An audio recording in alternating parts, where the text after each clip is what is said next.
هذا البودكاست برعاية شركة دايركت للسفر والسياحة وشركة جيتور للسيارات الحديثة. خلال السنوات الأخيرة تغير شكل الرياضة وتغير معها أسلوب إدارتها وتنظيمها. هذا التغير خلفه العديد من المسارات المتشابكة وجهد كبير يتكون على مراحل عديدة. في كرت أخضر ناخذكم في محطات رياضية عديدة ونفهم عن قرب يتشكل ويتغير المشهد الرياضي. في محطتنا الأولى نتجول معا في صناعة الفورمولا إي، تجربة خلت السعودية في 2018 وحولت المدينة نفسها إلى جزء من الحدث. شوارع قائمة، بنية تحتية مؤقتة، وتنسيق مستمر بين جهات متعددة. ضيفنا في هذه الحلقة كارلو بوتاجي، الرئيس التنفيذي لشركة CBX المشغلة الفورمولا إي. السلام عليكم، مساء الخير، حياكم الله في بودكاست كرت أخضر، البودكاست اللي يناقش الرياضة السعودية أو الرياضة بشكل عام كصناعة، ورح نتطرق في هالبرنامج لمناطق وزوايا لم يتطرق لها في الإعلام الرياضي أو تحديدا في البودكاست الرياضي. الهدف حقيقة هو هدف توعوي، هدف أنه يكون البرنامج هذا فعلا محتوى مفيد لكل من يبحث عن المعلومة فيما يخص صناعة الرياضة. في كل حلقة رح نبحر مع جانب من جوانب الرياضة.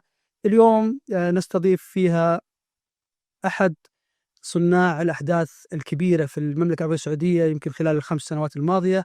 فورمولا إي من الأحداث اللي تقريبا بدأت يمكن خلال السنوات الماضية، 5 سنوات أو 4 سنوات الماضية. نستضيف فيها الرئيس التنفيذي والفاوندر بالنسبة لشركة CBX، الشركة المشغلة لفورمولا إي في العالم، وإحنا في المملكة العربية السعودية استضفنا الحدث. اليوم نرحب في الأستاذ كارلو. Welcome Carlo today in our episode to talk about Formula E and its story in Saudi Arabia. Thank you very much, Dr. Mukbil, for having me here on your podcast. We will start our question very simple way. How do you organize Formula E in Saudi Arabia? For sure, in the beginning, the first year, I would like to say what year you start. So you pass for sure some challenges and this kind of things. How do you organize them? What is your So I heard you say in Arabic 5 years, but it was 7 years. 7 years? It's my been fault. 7 years now that we're here. Time is running. In 2017, we signed with the Ministry of Sports. They were called General Sports Authority back then, to do the inaugural race on December 15, 2018. It was much more difficult to do an event back then.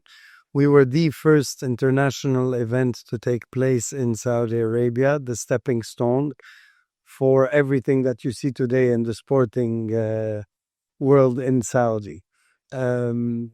Very proud to be the first. We encountered a lot of challenges.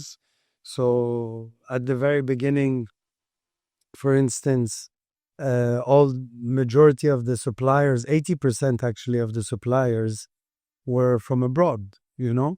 And today we're proud to say that as of year 3, 100% of all the suppliers, all the operations, everything is 100% from Saudi Arabia, local companies, you know. So we're very proud to say that. Let me ask about the successful of Formula E. It's one of the successful event in the Kingdom of Saudi Arabia and abroad for sure. But I'm talking about in Saudi. What is the secret behind your success? Well, for one, I'm surrounded with a great team that never say no to any challenge or any new opportunity that arises. 2, the Ministry of Sports has been a tremendous partner, and they're part of the team, more than just a partner as well. Without them, we wouldn't have been able to face any of these challenges. And Formula E as well have been very, very, how to say, comprehensive. Yes. You know? So, yeah. Yes. So it's just surrounding. We're a good team. It's 3 parties and SAMF as well, actually. Saudi Arabian Motorsport Federation have helped a lot as well. Okay. Last year, you moved from Riyadh to Jeddah. Yes, correct. And this movement, for sure, you face some challenges and difference. Tell me, what is the difference between organizing Formula E in Riyadh and Jeddah? What is the difference between them and the challenges that you face? Okay, so we always face challenges with a new venue, that's for sure. Jeddah was a huge success. We weren't so worried about the operational element of it because Jeddah we're racing on a racetrack where they host Formula One. So the operational side was very smooth. We were more worried about the attendance until the last minute when we sold out all the tickets 10 days before the race. And basically we had to reshuffle a bit of booths and so on to allow for the health and safety to allow us to host an additional 3,000 guests. And that's what we did. And we beat all the records. We were at 18,000 or 20,000 guests per day in the general admission. So we had 50,000 and we had 65 million viewers for the race, which is the record for the Saudi Arabia race. Oh, amazing. How do you see the impact of the event on the economy, even in Jeddah or Riyadh? Do you have some statistics in this regard? Look, Formula E as an event for sure has an impact. I don't have all the exact figures, but for one, what I said at the beginning, we were using all the suppliers for this event, which is a pretty big event. The budget to operate this event is pretty big. I think second largest event after the Formula One event. Because of all the operational aspect and element that goes behind it. All the suppliers, all the operators now are local. So all that money that's being spent is being spent in this economy locally instead of being spent abroad. The event holds a little piece in the heart of the Saudi nationals because it was the first event to allow tourism into Saudi. Formula E in 2018 was the event that opened the doors of Saudi Arabia to tourists. It was the first event to allow international concerts. It was the first event to allow mixed gender. It was the first of many, many things. It was like, as we say, the Berlin Wall falling for Saudi Arabia, you know? So it has its Good impact. Yeah, it has its impact on. To be honest, I was lucky of attending the first season of Formula E in Daraya. If you remember, it was beyond my expectation because we are not familiar with this kind of events, to be honest. And you surround this event with some activities, as you said, for children, for family, for this kind of people come to this event in 2 days. It means a lot, to be honest. And for sure, there is some impact on the economy, on the even for the community. They found something to be entertainment. It's one of the earliest events. It's like you said, you will never forget it, and you were just attending the event. We imagine us. We were a big team. We were a very small team actually when we signed this agreement with His Royal Highness Prince Abdulaziz from the Ministry of Sports, and then that team in a span of a few weeks grew massively. And if you didn't forget it as an attendee, trust me, I will never forget this event in my entire life, because we were so proud to be a part of this change of the Vision 2030. I have goosebumps. I grew up in the Eastern Province. So in the 90s, I went to school here. I grew up here. My family has been here for 52 years. So I know what Saudi was before, and the promises that we've had about the change for in the 90s, in the 2000s, and so on. And this time it actually happened. And even more important, we were part of it. And it's a huge honor for me, my partners, my team, to work very closely with the ministry, with all the ministries actually. We had weekly meetings in the Royal Court to meet with all the different ministries to make this event happen.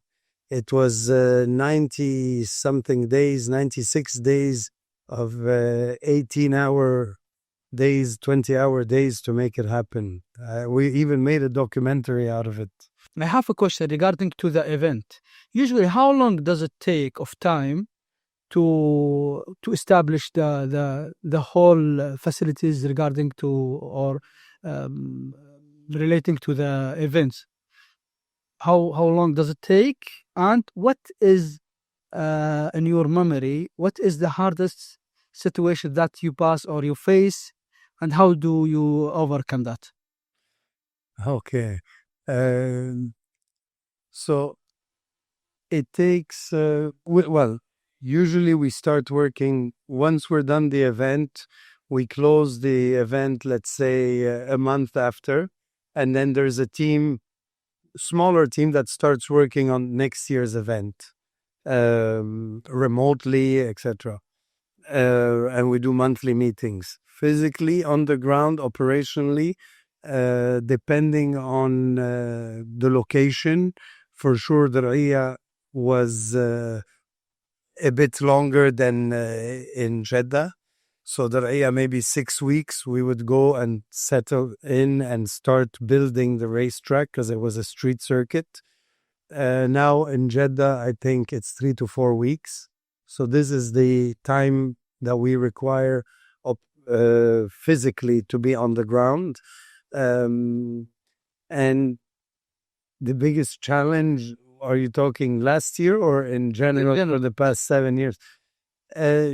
We've never had a problem. I don't look at any problems. It's always challenges, you know? So we've had many. I think the first year was many, like with the asphalt, for instance. We were asphalting the track. I think we must have done it 3 or 4 times because the Royal Guards kept on coming with their huge bulletproof / bomb-proof SUVs, which weigh 4 tons and ruining the asphalt. And we would have to redo it every couple of days. There was many, many different challenges that we had to face. But we overcame them all and delivered a very successful event, even though it rained. After 51 Formula E races around the world, Saudi was the first one that it rained in a Formula E race. Oh, great. Formula E has been around for 8 years, 10 years before the Saudi one. They delivered 50-something events. Saudi was number 51 or 52. And it was the first event where it rained. And, you know, when it rains in Riyadh, you don't want it to rain in Riyadh. You know, I said great because we are, as the Saudis, love raining a lot. Yeah, I know. So I know, you love the rain. But because you don't have it a lot of time. Yeah, but the people who's working ground usually don't have this kind of the weather.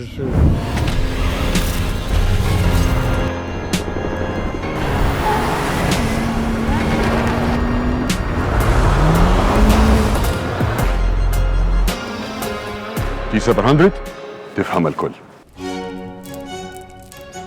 أجل ناوي تسافر هالسنة لوس أنجلس؟ غلطان يا أبوي، خلها ميكانوس. لا أنا جوي أوروبا بس بشتغل كورشافيل. وأنت وين ناوي تسافر؟ ما تبي تتوهق مثل خوينا وما تدري وش السالفة؟ حمل دايركت وشوف العالم. If you compare between the first year and the last year of organizing Formula E in Saudi, how do you see the increase of the number of the attenders?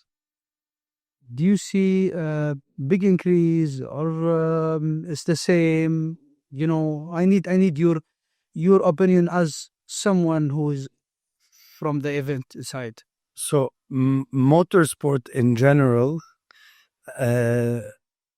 has been growing a lot in the region.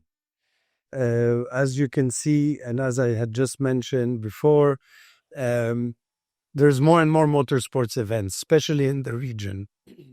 We have 4 Formula 1 races just in the GCC, Qatar, Abu Dhabi, Bahrain, and Saudi. We have 2 WEC World Endurance Championships, Bahrain and Qatar. We're going to have one here soon. There's the Dakar that's here, WRC that's here, Formula E that's here. So motorsport is becoming, I know football is sacred. Nobody touches football. We're here in a football conference talking about motorsport. But if you look, there's football, maybe tennis, and golf now, because Live Golf has made a lot of noise, and golf is growing as well. But motorsport is up there, is the top 3 sporting events that's taking place in the Middle East. So the fan base has been growing a lot lately, to answer your question. And we are seeing not only more fans, but also more female fans, which is pretty impressive. And younger fans that are starting to like it and get hooked on it. How do you see the future of Formula E here in Saudi and globally? So the future of Formula E here in Saudi has a very bright future. We're looking forward to, we love racing in Jeddah, don't get me wrong, I love Jeddah. But we're looking forward to this magnificent circuit that's being built in Qadiyya, and are very excited to hopefully one day race there. You say Formula E, I look at all sporting and motorsport mainly, because that is my industry. And motorsport, once Qadiyya is going to be built, I think is going to change the whole game of motorsport in the region, because it's going to be something that nobody has ever seen before, you know? Good. And yeah. Good. Okay, I finish You want me to say, and globally, globally, Formula E is doing very great, very good. Next year we have the Gen 4 cars coming out, which we did some testing, and the results are phenomenal. We have a few manufacturers to be announced very soon as well. New manufacturers joining the championship. So, very bright future on a global side as well. Okay, Carlo, there is a question about how do you generate money? I know from different source of income as event. One of them I know is the sponsorship. Talk about sponsorship with Formula E. How is your relationship with sponsor? How to bring them? How to satisfy them? How to keep them? And how much this, or let's say percentage, this or the sponsorship pose of your income? So how do we generate revenue from this event is very basic. There's 4 different revenue streams. The first are the ticket sales. So we have 3 different tiers of tickets. The emotion, which is the highest end. And then you have the grandstand tickets and the general admission. And then the second one, we have the broadcasting rights, which are with the NBC. And then we have, as a third revenue stream, is the sponsorship. And a fourth one, which is the activation. The largest one between the 3 is mainly the sponsorship and the ticket sales. For the sponsorship, we set up a team here in Saudi. We work closely with a lot of agents locally, and 35% of the sponsors' revenue has to be local. So we go looking for local companies, B2C, B2B companies that are willing to affiliate themselves with the sport to show, one, their element of sustainability, if that's the field they're in, or brand awareness, if that's what they're looking for. And we have packages that are tailored for every different sector that is out there. And we're always happy to look for new ways of doing a tailored package for potential new partners. Okay, Carlo, I'd like to talk about the difference between organizing the event in Saudi and abroad. What is the difference? What is the similarities? I mean, the comparison in general. So, as the racing, we are different because, first of all, we are a night race. We are the only night race on the calendar. Second of all, a few other venues, I believe 2 other ones, have something called a double header. So here we do 2 races on a weekend, which is a big plus.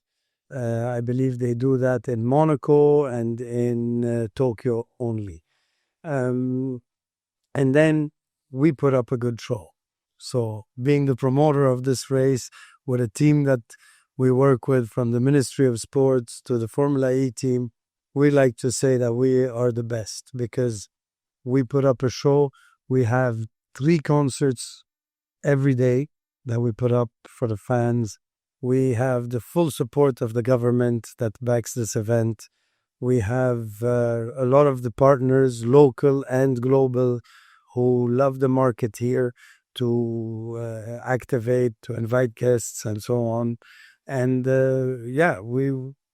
me and my team, we say that this is the best, but you'll have others that will say that their race is the best. Like now they just raced in Brazil, and I know, and I'm sure the promoter will say that his race is the best.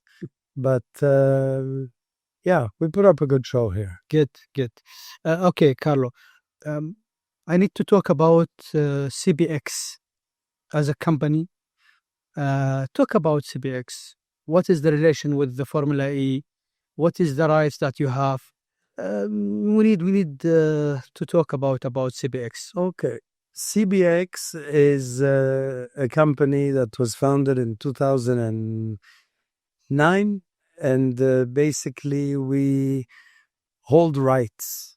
So CBX holds rights. We started off in Formula One with the rights of Formula One Fan Zone back in 2008-9. We had these rights for 10 years. And then the Saudi door opened and we brought Formula E to Saudi, managing the rights, sponsorship, ticket sales, activation, operation.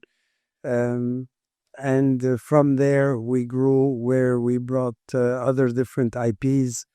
We do the World Championship of Snooker, World Championship of Pool here in the region. We do Extreme E, Extreme H now. They changed the Extreme E, evolved to becoming Extreme H with hydrogen, which is an SUV electric version in the desert. We just raised it a month ago in Qadiyah. And then we have the E1 as well, which is a sustainable boat, which we race in Jeddah at the end of January. So we brought a lot of different IPs to the region, and the one that's a cool one, which is the World Championship of Darts in Bahrain. Very proud of that one too. And so CBX brings in IPs to the region. We know how to work here in the region. We know what the IPs expect and want, and we help them deliver on both sides. So you're like the oil that goes in the engine. Yeah, you not just bring them. You bring them and operate. We bring them, we operate, we help raise the money for sponsorship, ticket sales. We help with the marketing strategy and everything. Yeah, we're like the oil to make it, keep the engine moving and going, Okay, the last question, usually it should be the first question, but I make it in the last to complete this nice interview with you. It is about Carlo. Talk about yourself, please, Carlo. Let's know who Where is do you want to start? Let's start about what you want. Just we would like to know who is Carlo. What is your relation with the Formula E, or let's say car racing in general? How is the relation with between you and them? And let's know about you. Okay. It's the final question, but we need Final. we need it to be the final. Save the best for last. It's called Kitamaha Misk. The best for last, right? Yes. Okay, cool. Where do I start? I don't know where to start. I grew up in the paddock of Formula One and motorsport. I grew up in that since I'm 8 years old. So I think that's all I know. That and school. But This is why I think I was better in that. Yeah. I love what I do. You meet new people every day. The motorsport world took me into other sporting. I never thought I would be involved in a darts event or in a boating event or so on. I'm here in a football conference, a summit. I never thought I'd be attending a summit of football. It took me a lot of places. I have a passion for what I do. I love it. It's not mainly the sport. Yes, I love the sporting element of it, but I like more the business that's behind it and around it. It's a fun environment to be in. I consider myself very lucky to be where I am. And it took a lot of challenges, a lot of hard work, but I started when I was very young. I signed my first contract with Formula One at the age of 22. Did that for 10 years. And then next challenge was Formula E in Saudi. And then from there, we had all these other events we mentioned, opened another company to handle all the operation of these events called Stamina, which I'm very proud of as well. I have two great partners with me. And can't complain, Thank you very much. Thank you.